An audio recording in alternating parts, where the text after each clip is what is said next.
어려운 용어와 복잡한 법칙 때문에 과학이 멀게만 느껴졌던 분들 있을 텐데요. 네. 그렇다면 이 시간을 잠깐 주목해 보시면 좋을 것 같습니다. 우리에게 익숙한 속담 속에도 재미있는 과학 얘기가 숨어 있다는데요. 서울시립과학관 이정모 관장과 함께 그 얘기를 하나씩 꺼내보겠습니다. 안녕하세요, 관장님. 안녕하세요. 네, 저희에게는 털보 관장으로 익숙하신데 그 별명 괜찮으신가요? 네, 저는 좋아합니다. 많은데 네. 익숙하게 느껴서요. 네, 캐릭터 금방 확실하시고요. 알아보고 좋습니다. 예. 계속 이제 꾸준히 과학에 대해서 관심을 끌 수 있게끔 그 매력을 좀 표현하시는데 여러 가지 노력을 하셨잖아요. 예. 책도 뭐 60여 편을 쓰셨고 예. 네. 뭐 방송도 많이 하시고 제가 이제 관장님 말씀하신 것 중에서 좀 관심 있게 본 것 중에 하나가 과학은 지식이 아니라 삶의 태도이다. 예. 그런 얘기를 해주셨는데 관장님께서 생각하시는 과학은 매력은 뭐라고 생각하세요? 그러니까 세상은 상식과 마법 또는 상식과 신화의 영역으로 나누어져 있는 것 같습니다. 예. 네. 그러니까 비행은 불과 115년 전만 해도요. 뭐 마법이나 신화의 테마였어요. 그런데 이제는 다들 상식으로 받아들이잖아요. 그러니까 과학은 상식과 마법 그리고 상식과 신화의 경계에 있으면서 마법과 신화를 상식의 영역으로 만드는 통로인 것 같습니다. 오, 네. 마법과 와, 신화. 와, 정말 재밌네요. 멋진 표현인데요. 예. 자, 그럼 저희가 본론으로 돌아가서요. 오늘은 우리 옛 속담 속에 숨은 과학 얘기에 대해 알아보겠습니다. 네. 첫 번째 속담 먼저 화면으로 보시죠. 미꾸라지 한 마리가 온 웅덩이를 흐려놓는다. 그래서 과학 키워드의 흙탕물이 지금 눈에 보이는데요. 보통 다른 사람들과 좀 남들과는 다른 사람 이런 걸 좀 부정적으로 빗댈 때 쓰는 표현이잖아요. 그렇죠. 제시된 다른 키워드와는 어떤 관련이 있나요? 그러니까 미꾸라지는 주로 더러운 물에 살아요. 예. 그런데 뭐 미꾸라지라고 꼭 더러운 물에 살고 싶지는 않을 거잖아요. 깨끗한 물에 살고 싶겠죠. 예. 하지만 깨끗한 물에 살면 뭐 황새 같은 새에게 잡아먹히기가 딱 좋으니까 아. 더러운 물에 들어가서 사는 겁니다. 네. 그런데요. 미꾸라지가 흙탕물을 일으키기 때문에 네. 그 속에 다른 생명들도 같이 살 수가 있는 겁니다. 어떻게요? 더러운 물이 가만히 잔잔하면요. 그 안에 산소가 공급되지 않아서 아무도 살 수가 없습니다. 근데 어느 사회나 뭐 한 마리 미꾸라지로 칭해지는 사람들이 있는데요. 네. 그 사람 때문에 사회가 흐려지는 게 아니라 원래 흐린 사회에 그 사람이 들어간 것이고 그 사람이 들어가서 산소를 공급해서 사회를 깨끗하게 만든다라고 생각해야 되는 것 같습니다. 네, 오늘 계속 명언을 들려주세요. 예, 그렇게 생각하면 미꾸라지가 이 생태계에서 아주 중요한 역할을 하고 있는 그렇죠. 거고요. 네. 그런데 이 미꾸라지 외에 다른 동물들 중에서 저희가 생각했던 부정적인 인식이 아니라 사실은 긍정적인 평가를 받아야 될 동물이 있을까요? 저 도마뱀 이야기를 하고 싶은데요. 네. 도마뱀 꼬리 자르기란 말이 많이 쓰잖아요. 네.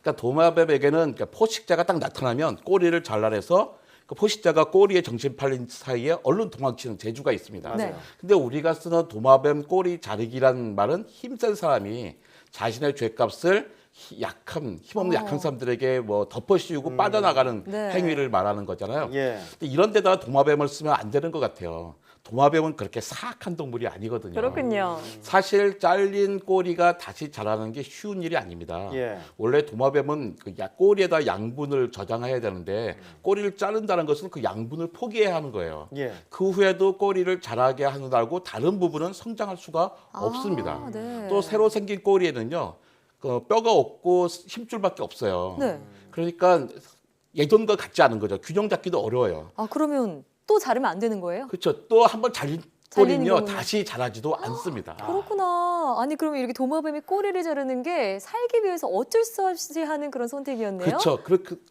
도마뱀이 힘들게 그렇게 사는데 어. 사람들이 말하는 도마뱀 꼬리 자르기는 아주 그야말로 사악한 일인 네, 거죠. 부정적인 풍자에 쓰여서 좀 도마뱀이 억울했겠다 이런 생각도 그렇죠. 듭니다. 네. 네, 그럼 계속해서 다음 속담 함께 보시죠. 일찍 일어나는 새가 온 벌레를 잡아먹는다. 변온 동물이라는 키워드도 눈에 띄고요. 보통 부지런한 사람이 성공한다 이런 의미로 쓰는 속담인데요. 여기에는 어떤 과학 원리가 숨어 있나요? 예, 특히 뭐 과학이랄 것도 없는데요.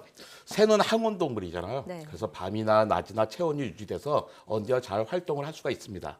그런데 벌레는 변온 동물이어서 추우면 활동을 못 해요. 그래서 일찍 일어나면 뭐 비리비리 한단 말이에요. 기온이 낮으니까요. 그렇죠. 그러니까 예. 새들이 일찍 와서 빨리 많이 잡아먹을 수가 있겠죠. 이 속담에 빗대서 아이들에게 일찍 일어나라고 네. 뭐 강요를 합니다. 또 새 나라의 어린이는 일찍 일어납니다. 맞아요. 라는 동요도 있을 정도예요. 한때는 연결실 수업도 있었죠. 예. 네. 그런데요, 잠은 훈련으로 바꿀 수 있는 게 아닙니다.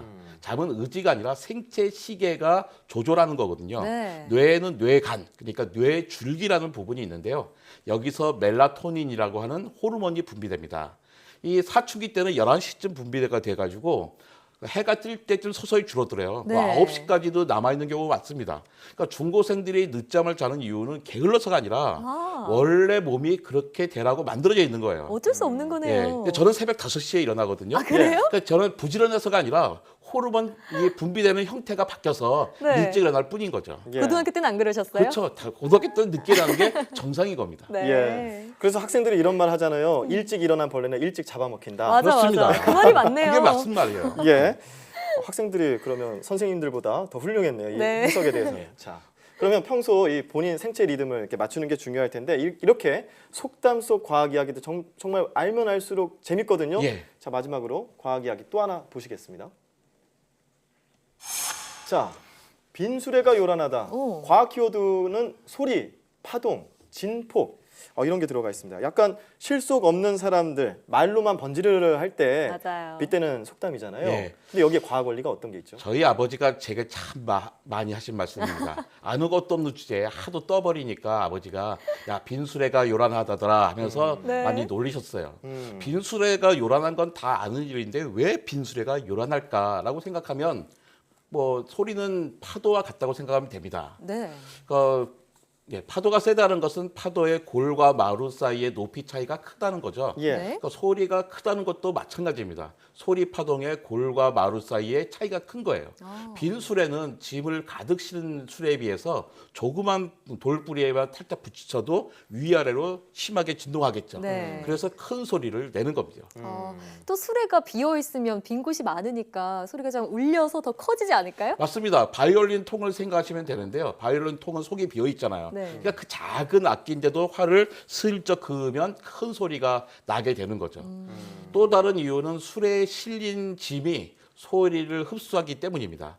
빈 수레는 소리를 흡수해서 줄여줄 아무런 장치가 없기 때문에 네. 더 시끄럽죠. 예, 그렇군요. 그렇군요. 지금 관장님과 함께 오늘 속담에 담긴 과학 이야기를 들어보니까요. 네. 생각보다 많은 속담이 과학적인 근거를 가지고 있다는 생각이 들고 네, 그렇습니다. 또 삶을 과학적으로 관찰하고 또 생활한 선조들의 지혜가 이 속담 안에 녹아 있구나. 네. 이런 생각도 드는데요. 지금 이제 서울시립과학관 관장으로 계시잖아요. 예.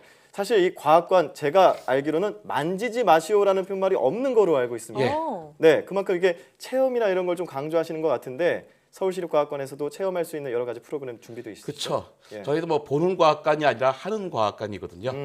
그래서 이제 과학의 뭐 날 주간에도 뭐 다양한 실험 프로그램을 준비했습니다. 예. 뭐 당연히 미리 예약을 하셔야 되고요. 네. 평소에는 과학에 관심이 없었지만 그래도 과학의 달이니까 이때만이라도 한번 보러라도 가야겠다 하는 친구들은 뭐 위에서는 뭐 뜻밖의 과학 유레카라는 과학쇼, 마술 과학쇼가처럼 보면서 즐기는 프로그램들이 준비됐습니다. 네. 예. 또 평소에 과학에 대한 관심이 없었지만 이번 한번 가고 싶다. 그러면 우리 과학관 말고도요. 뭐 서대문 자연사 박물관이라든지 가까운 국립과학관을 방문해 보시면 좋을 것 같습니다. 예. 네. 아 근데 관장님 지금 얘기 들어보니까 관장님의 이야기는 사실 이게 털 때문일까요? 뭔가 깐깐한 과학이 털털하게 느껴지고요. 네. 네, 친근하게 느껴지는데 우리 학생들은 과학을 접할 때 조금 어렵게 느껴진단 말이에요. 예. 관장님은 어떻게 이 과학과 친해졌고 이런 것들 가지고서 아이들이 과학을 접할 때 어떤 태도를 가지면 좋겠다 하는 게 있다면? 그러니까 과학을 지식이라고 생각하면요 어려울 수밖에 없어요. 과학 지식이 너무나 많이 쌓여 나가거든요. 근데 과학을 생각하는 방식, 네. 또 생활의 자기 삶의 태도라고 생각한다면 쌓이는 게 아니잖아요. 생각하는 방식은 만들 수 있고 생활 태도 정할 수 있습니다. 네. 그 다음부터는 즐길 수가 있게 되는 것 같아요. 예. 네, 즐겨라. 예. 저도 네. 오늘 관장님 얘기 들으면서 마치 추리소설 얘기 듣는 것 같이 엄청 재밌더라고요. 예. 자, 우리 시청자분들께서도 과학의 달을 맞아서 곳곳에 과학 행사들 참여해 보시면서 이 과학의 숨은 재미 함께 느껴보시기 바랍니다. 자, 지금까지 서울시립과학관 이종무 관장과 함께했습니다. 오늘 말씀 고맙습니다. 네,